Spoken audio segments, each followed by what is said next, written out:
Hi students.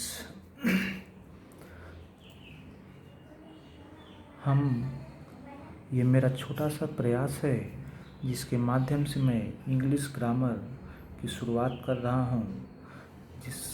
और ये मेरा छोटा सा प्रयास उम्मीद करता हूँ कि आपको पसंद आएगा। जैसा कि हम सब जानते हैं कि ग्रामर तो सब पढ़ते हैं, लेकिन ग्रामर की शुरुआत कहाँ से किया जाए और ग्रामर को एक ब्लड में कैसे मिलाया जाए, तो ये छोटा सा प्रयास है जिसके माध्यम से मैं आपको बताना चाह रहा हूँ how to learn grammar in a arranged वे।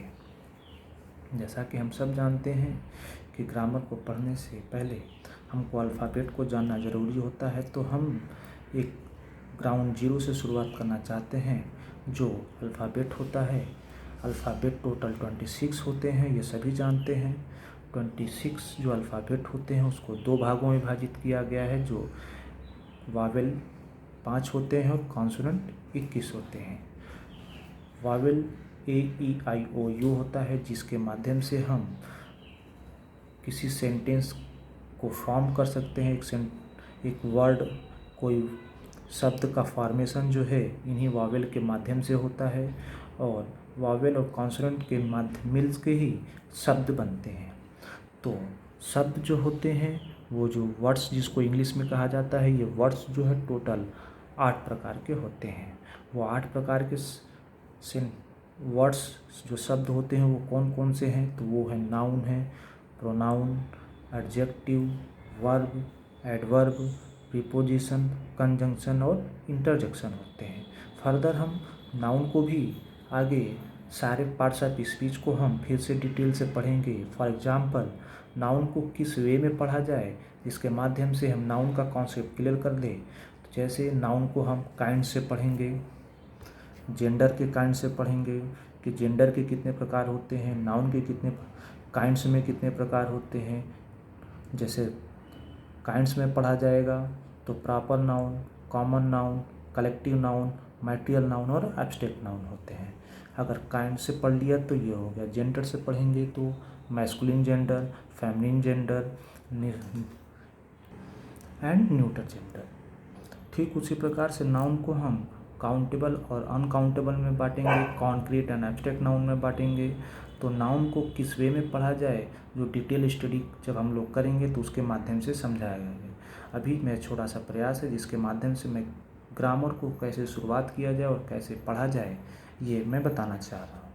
ठीक उसके बाद में जब नाउन प्रोनाउन पढ़ लिया जाएगा तो सारे एडजेक्टिव पढ़ेंगे, एडजेक्टिव के बाद वर्ब पढ़ेंगे। इसी प्रकार से वर्ब जब पढ़ेंगे तो वर्ब को हम किस माध्यम से पढ़ें, तो वर्ब को दो भागों में बांटेंगे, primary auxiliary verb and main verb, जिसको प्रिंसिपल वर्ब भी कहते हैं। ऑक्सिलरी वर्ब को हम कितने भागों में बांटते हैं, तो दो भागों में बांटते हैं, प्राइमरी ऑक्सिलरी और मॉडल ऑक्सिलरी।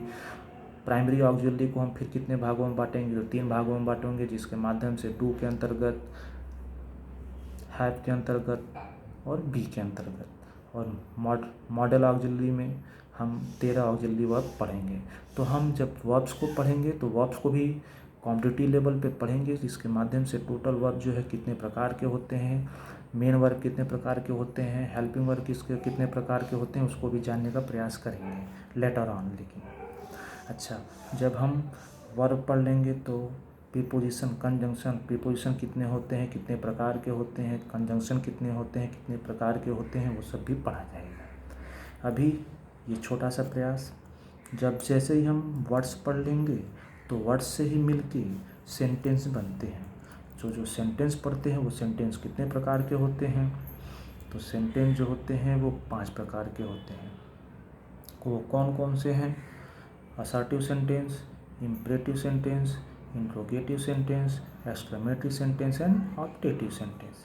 अच्छा, ये इतना याद करने से तो काम बनेगा नहीं, तो हम असर्टिव सेंटेंस कैसे होते हैं, वो कैसे पढ़ने में लगते हैं, उसके भावार्थ क्या होते हैं, उसको भी हम जानने का प्रयास करेंगे। इम्परेटिव सेंटेंस क्या होता है वो भी समझेंगे, इंट्रोगेटिव सेंटेंस क्या होता है वो भी समझेंगे। इंट्रोगेटिव सेंटेंस वो कौन कौन से होते हैं, सिंपल इंट्रोगेटिव होते हैं, डबल इंट्रोगेटिव होते हैं, एक्सक्लेमेटरी होते हैं, ऑप्टेटिव होते हैं।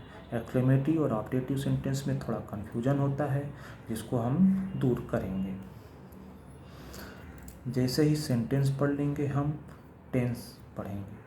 टेंस वो कौन कौन से हैं, तो present tense, past tense and future tense. Tense को 3 भागों में बांटा गया है जिसको हम हिंदी में काल कहते हैं। Present tense, past tense and future tense. Present tense को भी हम उसके सब काइंड्स में बांटते हैं, जिसको हम प्रेजेंट क्या तीनों टेंस को हम उसके अलग अलग काइंड्स में बांटते हैं, जो उनके 4 प्रकार होते हैं। जैसे present indefinite tense, present continuous tense, present perfect tense, present perfect continuous tense. उसी प्रकार से past indefinite tense, past continuous tense, past perfect tense, past perfect continuous tense. ठीक उसी प्रकार से फ्यूचर टेंस के भी होते हैं। जैसे ही हम टेंस पढ़ लेंगे, ठीक उसके बाद ही हम एक्टिव पैसिव पढ़ेंगे। टेंस से पढ़ने से पहले हम सेंटेंस के बारे में एक बार फिर से बताना चाहेंगे कि सेंटेंस में जो सेंटेंस होते हैं वो सेंटेंस के कितने पार्ट्स होते हैं।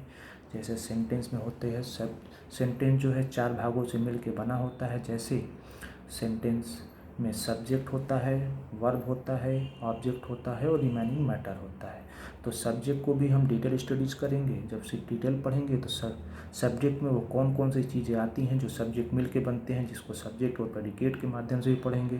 तो जैसे सब्जेक्ट में अगर पढ़ा जाएगा तो डिटर्मिनर होता है, एडजेक्टिव होता है, नाउन होता है और एडजेक्टिवल फ्रेज होते हैं। अच्छा, वो एडजेक्टिवल जो फ्रेज होते हैं वो कितने प्रकार के होते हैं वो भी पढ़ा जाएगा, लेकिन सिर्फ सेंटेंस को हम जब डिटेल पढ़ेंगे तब हम इसके बारे में चर्चा करेंगे।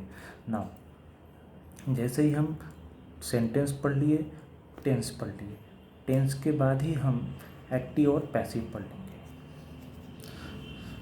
जो एक्टिव पैसिव होता है टेंस के बाद ही पढ़ने में ये होता है, थोड़ी समझ आती है, क्योंकि टेंस और एक्टिव पैसिव में कुछ खास फ़र्क नहीं है। सिर्फ वर्ब्स जो हेल्पिंग वर्ब और मेन वर्ब का खेल होता है, जिसके माध्यम से हम बड़े ही आसानी से समझ लेंगे। हाँ, इसके बारे में भी थोड़ा समझ लें कि टेंस जो है टोटल 12 होते हैं, लेकिन एक्टिव पैसिव सिर्फ 8 टेंस के ही बनते हैं। वो कौन कौन से हैं ज़रा इसको भी समझ लेते हैं। जैसे प्रेजेंट टेंस के indefinite, present continuous, present perfect. तो प्रेजेंट के 3 ही टेंस के पैसिवाइज बनते हैं जो इस प्रकार हैं।